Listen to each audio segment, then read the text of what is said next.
संपूर्ण मिथिलावासी के गोर लागे छी और अहाँ सब लग अखन एक नवरात्रि के शुभ अवसर पर छोट सन के भगवती गीत एक सुनबे छी जे सुनू केहन लागे जरूर कहब। जँ नीक लागे तो लाइक शेयर कमेंट करब से आग्रह करे छी। तो चलू सुनबे छी एक भगवती गीत।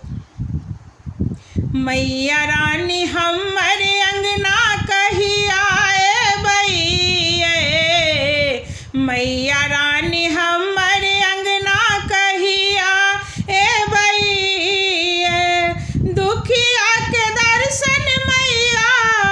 दुखिया के दर्शन मैया कहिया देबै,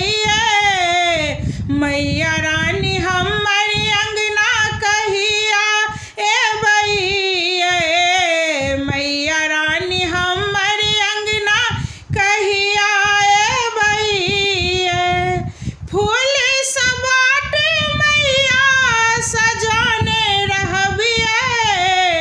फूल सबाट मैया सजाने रहबिए, अहिला सिंहासन मैया लगाने रहबिए, अहिला सिंहासन मैया लगाने रहबिए,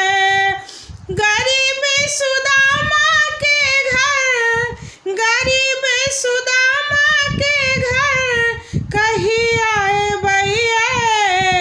मैया रानी हमर अंगना कहिया एबै, मैया रानी हमर अंगना कहिया एबै, नोरेस धोब माँ अहाँके चरनिए, नोरेस धोब माँ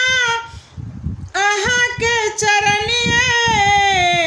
अचिरा सन